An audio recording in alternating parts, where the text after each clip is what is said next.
This program is rated PG. It contains scenes of brief nudity, mild violence, and strong language. Parental guidance is advised.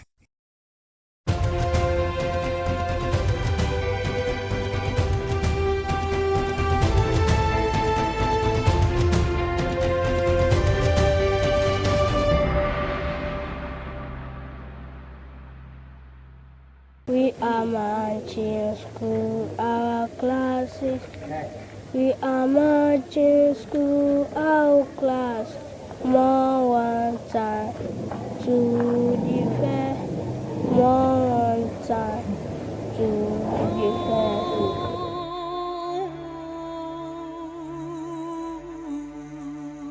After I enter in the room, he will lock the door.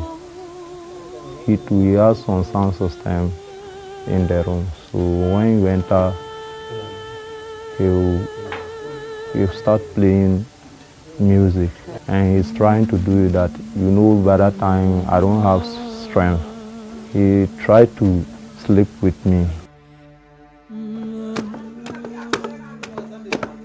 They say that boys and men are supposed to be strong. The boy is trained to be strong in every situation, but the girl child is given that vulnerability status. That they should not cry. I'm not crying, but inside my heart is burning. It pains a lot. They say, but boys don't cry, but rather weep. That they should not show emotion. It's almost a crime for boys to cry. And so you realize that to express any form of emotion, boys are a bit reluctant, unlike girls. But what if they want to cry? What if they want to show some emotion? What if they are tired of being strong always? And what if they are ready to speak, even if it's just one person? I was lying down watching TV, and then he too come and lying down. So he lying down and then he started touching me. When they started, and then I wanted to cry, and they on the offer loudspeaker. So when I cry, someone will not hear. To speak their truth about a subject considered a taboo, a no-go area, a subject often unreported by men and boys, a subject of male sexual abuse.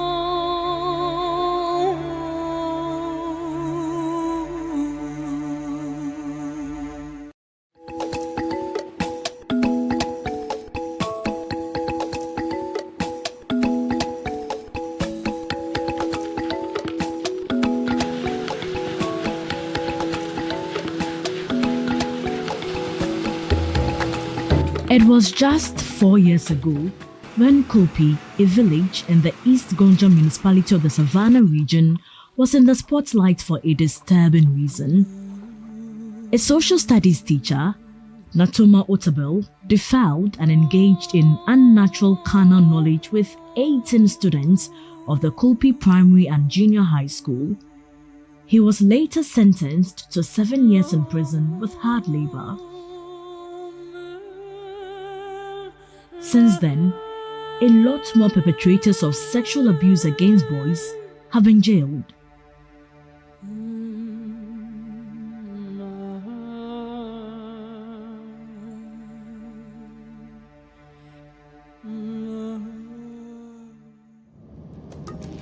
The perpetrators of sexual abuse against boys may have been jailed, but what's left are scars and psychological trauma which will linger for a long time, perhaps a lifetime.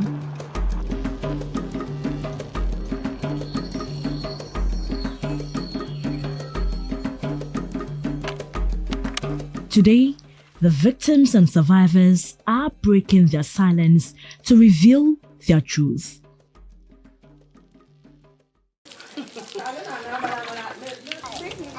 When I was a child, I was innocent, and so the innocence was taken away from me at the age of 16 years.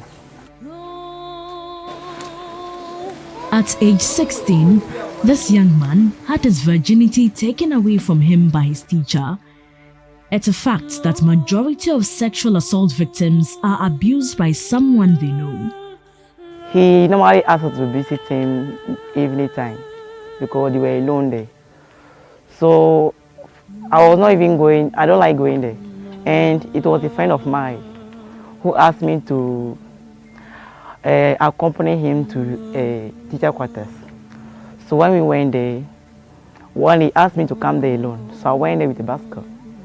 Normally when we go there, he used to give us one of his old phones. And the phone is full of pornography. So for me, I don't prefer it, so I don't take part. So that of my friend we were watching. And I will not take part. So one day when we were coming, he took my bicycle and we get behind some old block, which is a KG. So we stand there and he started touching me and doing all manner of things. And I don't get it. So he was trying to push my trouser out. Push my trouser. So in that man, he started pushing me to bend down. And, like, I don't also get it. I say, what is happening? So when we were doing, I saw that, this, when I get to know that this is what he wanted to do. So he pushed me, he sent me to that way. He made me bend down, and that was the first time. And the rest inside his room, it was like we were so ignorant. Like, I don't know that I was having the right to protect myself. I was a Christian. So in my mind, I thought maybe it's something good. As a person who wants maybe to have sex with girls, maybe that is some of the process to protect yourself against girls. That was my mind. So when he was doing it, nothing like feeling bad. Like I was feeling bad or do, but something like to react about it. But I didn't do anything. Even to tell people, I was feeling shy to tell people what happened. These heinous crimes happened right here in this building, the teachers' quarters.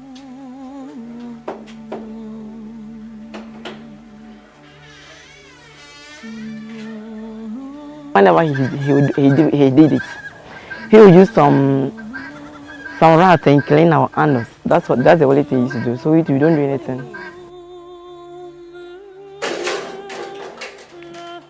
When they started, and then I wanted to cry, and they on the offer loudspeaker.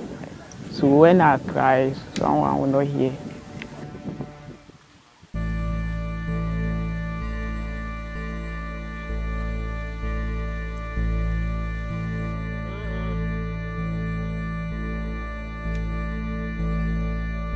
In this room of horror, the innocence of 18 boys was stolen.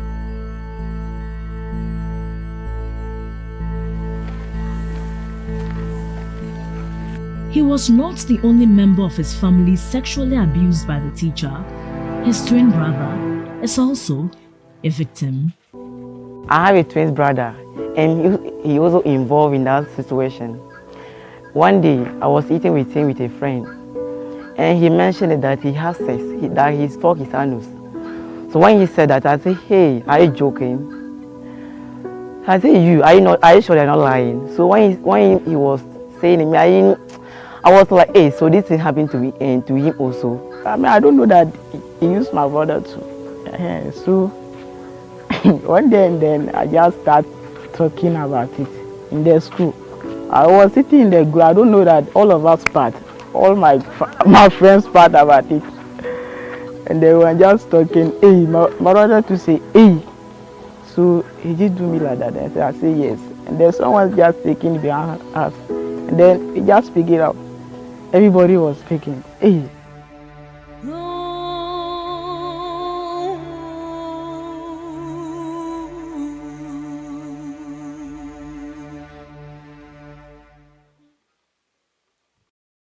He called me that I should come. When I come and they said that he want to give me the light up. He light up to me. That I should play the game. When I start playing the game and then he'll make the food for me. And I eat it, and the man said, come and lie down. When I lie down, I was lying down watching TV, and then he too come and lie down. So he lying down, and then he start touching me. So, and then when he start touching me, and then I don't know that he just do that. And then he started. He'll give you some drink and then biscuit to be eating, then you will be happy. So the next time when you call, and then at the school we can just do the exam time. The man can just give you the thing. So I'm laying up so that you will write him. Yeah, that's why we doing. Those, when he was saying it, those that he did that to, he did the same thing to them. Them too started to open up. That we're not only you. He did this, he did that. So we were now calling each other co-wife, and we take it as a funny thing, because we have never experienced such a thing. Two brothers bonded by their trauma. I cry when it happened, when the incident happened, because I can't walk confidently the way I normally used to walk. And also I find it difficult to mingle with my friends also, because I feel like they will mock me about it. And more internal is that I cannot function, and all my skills, the way I'm supposed to develop them, I can't do it because of that. I always feel like when I mingle with my friends, they may discuss about the case, and I will not be happy. When they discuss it, I will lose my joy. So because of that, I normally don't mingle myself with my friend the way I used to do. And then sometimes maybe the diarrhea can just come at anyone. Yeah, I have go and then they give medicine and then take injection. The room where the abuse occurred was occupied temporarily by a teacher. Frankly speaking, our first night in the room there, around midnight, around 1 to 2, I was not. I was just because that was my first time. I was just watching anything will happen, anything strange will happen, so that we to a hand. So for the first day, second day, then things become normal. Major General Christopher Mwaku extensively covered the sodomy case at the Kulpi Primary and Junior High School. He speaks on the lingering effect of the sexual abuse on the victims.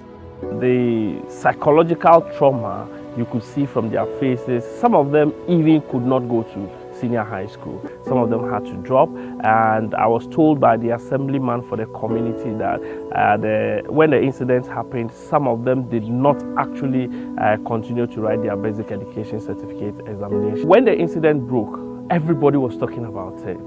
The media, civil society, and every stakeholder that matter was talking about it. Yes, it meant that everybody showed concern when the incident happened. But how far did it go?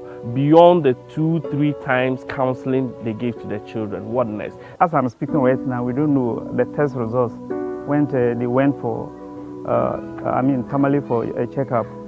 We have not seen it up to now, but physically they are all right. Psychologically, it affects them. Most of them by then feel shy to appear before police again. And you know, when that happened, some people were like they were teasing them with the issue. And so, but then my brother here was the assembly member. So we called a meeting, and then we made everybody know that that was not the fault of the children. Even if that is their fault, it's a mistake. In fact, some of them are worried, thinking that maybe at the end of their education, whether they will be able to employ. So that is, most of them, that is their worry, whether they will be employed. Maybe one day they are looking for work and there is competition, and maybe if some of their colleagues know that, they may use that against them to get advantage from them. The victims, when they had the counseling from the developing kids, the NGO, up till now, just the community leaders and the PTA, anytime they have meetings, they do engage them and they talk to them to forget about the incident. After the incident, pupils and students in the school have been sensitized to speak up by school authorities. Children have to be free to their words so that when anything that intimidates them or worry them, they can open up at the basic level and tell them. It is not everything that as a teacher the student may open up to tell you, but as a word, when you are open to your child, even at the point of even headache, you will be able to aware that my child is not well. While majority of sexual assault victims are women, it is estimated that at least 1 in 6 men have experienced sexual abuse. That's according to non-profit anti-sexual assault organization RAIN, that's the Rape, Abuse and Incest National Network. After school, you tell me to come and help him with the farm. So I'll go and help him with the farm. And then when we return to the house, he will tell me to evening time I should come back, that he has something to give me. So when I return to his quarters, he will tell me to enter his room. But you know better than I was young, I was small, so I don't have any question to ask him. So I have to enter in the room. So after I enter in the room, he will lock the door. He has some sound system in the room. So when you enter, he will start playing the music. So when he starts playing music and he's trying to do that, you know by that time I don't have strength. He tried to sleep with me. So you know that time I don't have some strength. I cannot do anything. You force me. If you shout, the sound system, it will not come out. Nobody will hear. So because of that, he will do whatever he wants to do and then leave you. And when he did that, he will warn you. Yeah, he will warn you that when you hear that from somebody, he will kill you. So I was afraid to tell people about it. Even when you went to the school, he will beat you, sir. When you try to talk to your colleagues. A report from the UN Convention on the Right of the Child Supplementary Report on cases of sexual abuse reported to the Domestic Violence and Victim Support Unit (DOVSU) showed that boys are victims in incest and unnatural carnal knowledge cases. This data suggests underreporting of few incidents involving boys compared to girls. On defilement, no male cases were reported from 2020 to 2023. On incest, there were 12 male victims in 2020, 8 in 2021, 7 in 2022, and 17 in 2023. No male cases were reported for attempted defilement. On unnatural carnal knowledge, there were 30 male victims in 2020, 12 in 2021, 11 in 2022, and 15 in 2023. Boys are shamed when they express their emotions. They are made to believe from our cultural and social orientation, they are made to believe that every boy who expresses, or male who expresses emotions, is less of a male. And that is where we are. And because of that, you realize that the ministry to strike a balance some way, somehow, because the data available now, research available now, works more in favor of most abused, and that is girls and women. But then we also don't want to forget the few who are being abused, and that is the male sex. I've often wondered why male victims of sexual assault stay silent. There are a number of cases that have come to us. And if you also look at the national data, there are some cases that were reported on boys engaged in sexual activities with adult females, and they are also engaged in sexual activities with other men, and even among their peers. You know, so it's also a case that needs to be looked at, because it's more or less becoming like an emerging case, especially among children. A lot of them do it without necessarily knowing the consequences. And some of them also do it because of what people have done to them. For instance, there's a case that we handled, and there's a boy who has been sodomized by an adult for a number of times. And then he also getting used to it, started also doing that when he goes to school to other children. And that also brings in the picture of how we provide counseling services. Because in most of the cases that we have dealt with, when it comes to the boy child, one of the key things that they complain about is the fact that they have nobody to report to. In most cases, when it is about a female, it either becomes a defilement or rape. But when it comes to the boy child, it's more or less like an assault. Sometimes it's the shame and the stigma that prevents many male victims from coming forward. Historically, we know that the concerns have been about sexual abuse of girls. But recent high-profile cases have shown that boys are just as vulnerable and they need our protection. So the data is showing us that 1 in every 20 boys, about 1 in every 20 boys suffer some kind of abuse, usually in their spaces. So we are thinking that that kind of situation cannot continue. This trend is even less reported. They are underreported because of all the silence and the stigma associated with some of these issues.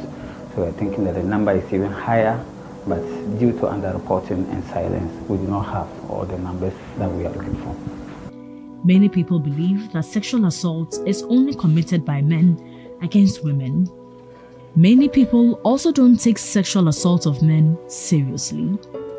This is one of the reasons why men have a difficult time reporting what happened and why the rates of male sexual assaults are thought to be significantly underreported. Anyone, regardless of gender, can sexually assault a man.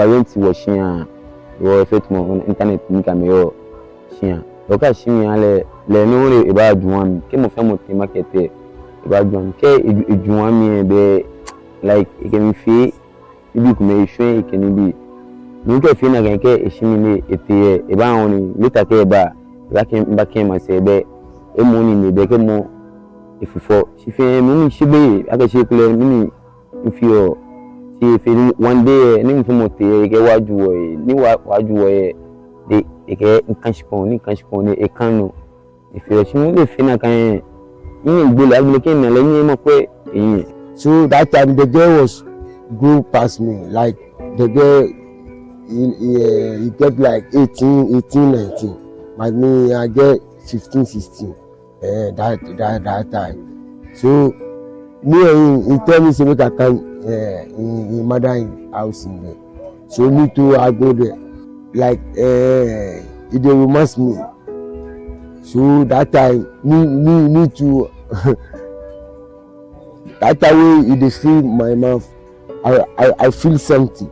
Me 14, me learn to 20 years. Inke wakashi me feel habite. Ona na get to mokoni onu. Ke Chile. Echi no agbeni e face in gonuma na ke be neko ni eta oni wo fe mi wo fe lele we fi ahun mi ti first time oni mi shi beni ifi ahun ke se ko na ke ni won na oni mi shi ni na ni won la ke shamo ya shamo.